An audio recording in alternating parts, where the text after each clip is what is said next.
Hey, what's up, guys? I want to talk about how I won Lake Cherokee. You know, I know I mentioned the hollow belly, the Berkeley hollow belly, but a little bit of details on how I got it done, what I was doing, and because it's just not the bait. There's a lot of things that factor in on how I got it done. It was how the bait was positioned and where I was throwing it.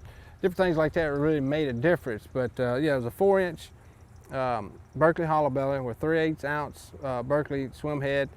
And yeah, sexy shad was the deal. But one of the main things about how I was catching these fish, and of course I was at the dam, but there was particular spots on the dam that really were key to me and how I was fishing and where I was throwing on it. As that water was coming down, when it was coming off that dam and hitting the water I was sitting in, my boat sitting in, it made it wash and it was kind of churning. So those smallmouth were sitting right there on that churn, right there where that water was washing, because it was boiling. And I would put my bait in that. Actually, I would throw it on the wall coming down pretty much, and let that current take it and roll this bait, and just let it look naturally in the water. So if you can imagine, when I turn it and that bait's just falling in that current, it's like the current was moving the bait. I wasn't really reeling. I was reeling up my slack and I was swimming a little bit, pulling it out a little bit, but I would almost sometimes let it go back, and then that current would pull it back into it.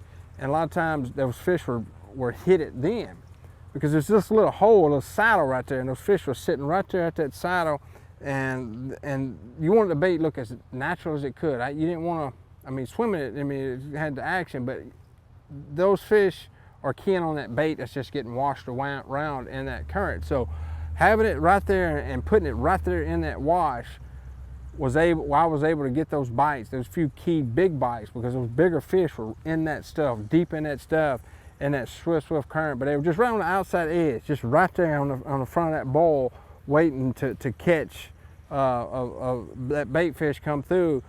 But there was just key areas on there. Some places were a little bit deeper, and some was a little bit shallower, with some big rocks, like right up there against where that water's coming down. So, but I don't know why they were in certain areas really, but it was just certain little spots where I keyed in on, and I caught the better fish in those little areas. So I don't know.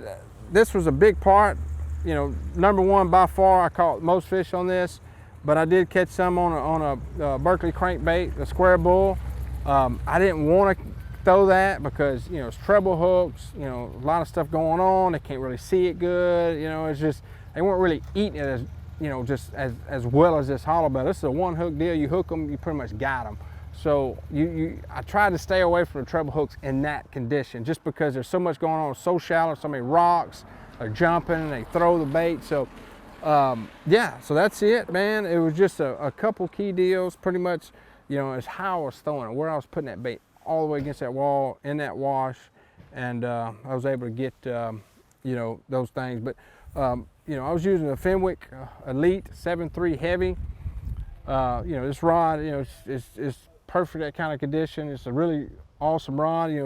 I put these rods through a lot of stuff doing my off the grids, but I don't break any. But I wanted that 7.3. I didn't want anything real big. I'm just making little pitches right up there, but also strong enough to really pull those fish out of those out of that current and that rocks. But also there's the Abu Garcia Xenon 8-to-1, 20-pound, 100% fluorocarbon trilene.